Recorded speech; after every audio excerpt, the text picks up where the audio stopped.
Social media, well, that is something. Let me tell you about my social media journey. I started my social media journey on Facebook, which was popular among people my age, and this was way back in 2008. I just love to post on Facebook and see the comments, the response that I got, the likes, the comments. And I also enjoyed looking at other people's posts and commenting on them. And Facebook helped me connect with my old friends, my schoolmates, my college mates, and everything was going fine. Facebook in those days was not available on mobile. Smartphones had just started coming in. So it was on laptop, iPad that I could use Facebook. So it was kind of restricted.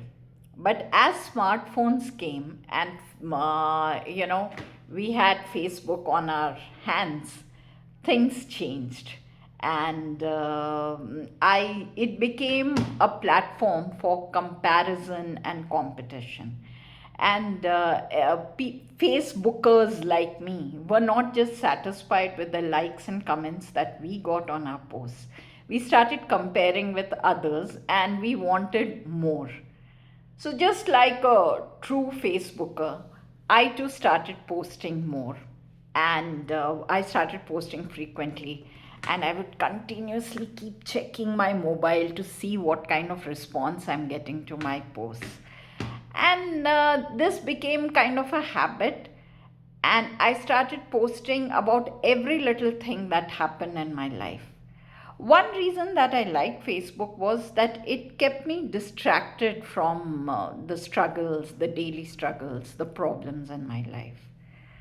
My participation on Facebook reduced drastically in 2016-17 when I started working. I had no time for Facebook. But in 2018, when I started freelancing, I quit my job and started freelancing. I came back on Facebook with a vengeance. And this time I started posting about every little thing that happened in my life or the lives of my children or my husband. And soon, everything that happened in my life was known to everyone. People who I even knew remotely knew everything that was happening in my life. It was all out on public forum. Then came the lockdown, and I published my first book, A Lockdown Story.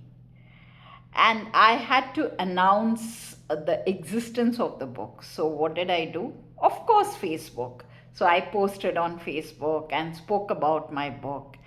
And I was told to make my Facebook profile public so that I could reach more people. And I did as I was told. Then someone suggested YouTube. So I made a YouTube video about my book and spoke about it. And YouTube did help me reach a lot of people. But I was not interested at that time in YouTube, so I did not bother posting anymore.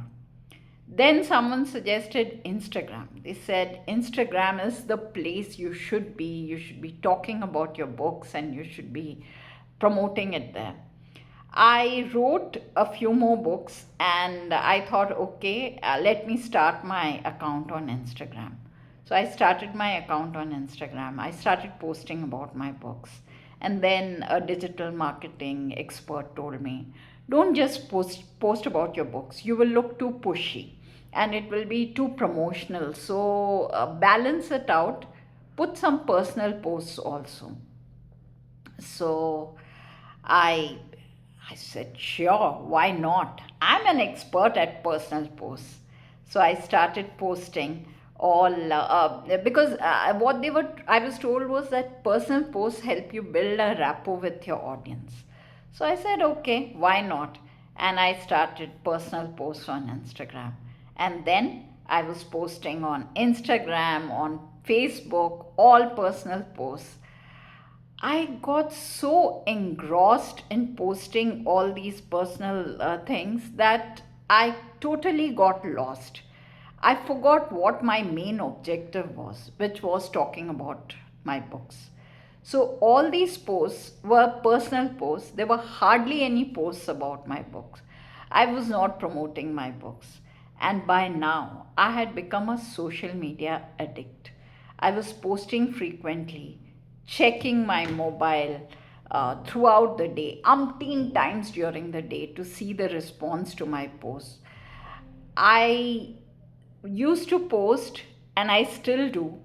I post reels, stories, posts, carousels, everything. And now I make even YouTube videos. But all these are hardly about my books.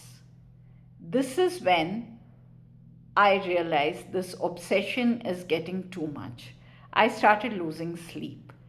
And then I sat down with myself. I took a pen and a paper and started analyzing, what am I doing? Why am I doing it? Where am I heading? What is this validation that I'm craving for? Where is it taking me? Do I really need it? Do I need people to tell me if my books are good, if I'm good enough? Why? Why can't I be satisfied with myself? And then I realized that I had been wasting my time and effort on something that did not matter at all. Honestly, who cares about where I went, what I did, what I wore? And so I thought about controlling my social media usage.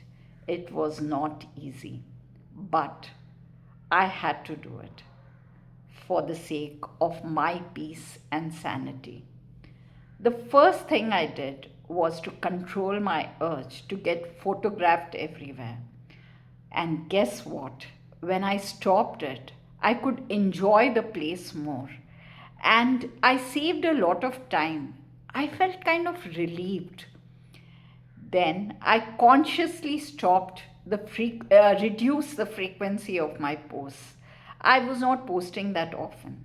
I switched off all the social media app notifications on my mobile. So I was not distracted. I could focus on my work. I used to write or read and without getting distracted. And then I did one of the toughest things for me, which I still find very difficult to, maintain. And that was establishing a social media routine. So I fix specific times during the day when I would use social media, and also the duration for which I would use it. And this is very difficult, but I had to do it if I had to control my addiction. Although I started reading and writing more. So this also, shifted my focus from social media to doing these constructive things. Although I'm not exactly out of my addiction, but I'm much better than where I was. The fact that I have now realized is that I enjoy posting on social media, especially YouTube. I like the entire process. I like recording videos, making the thumbnail, and creating shorts, everything. So it is, but I may not get views or likes, but that hardly matters. The happiness I get by making these videos is what is more satisfying. And this is when I have decided to draw a line between external validation and internal fulfillment. YouTube videos bring me internal fulfillment, and that's why I do it. I continue to post on Facebook and Instagram, but not as frequently as I used to. This has brought me peace and made me happy. This video will be incomplete if I don't talk about my book, Social Media Tomfoolery. Social Media Tomfoolery is a book that highlights what happens on different social media platforms and why we get addicted to social media and how to control social media addiction. I have shared the link to this book in the description below. If you are struggling with social media just like I was, believe me, this book is just for you. Do give it a read and share your reviews. If you could relate to this video, let me know about how social media has impacted your life in the comments below. Hit subscribe for more such videos. Thank you for watching the video till the very end. See you next week. Bye bye.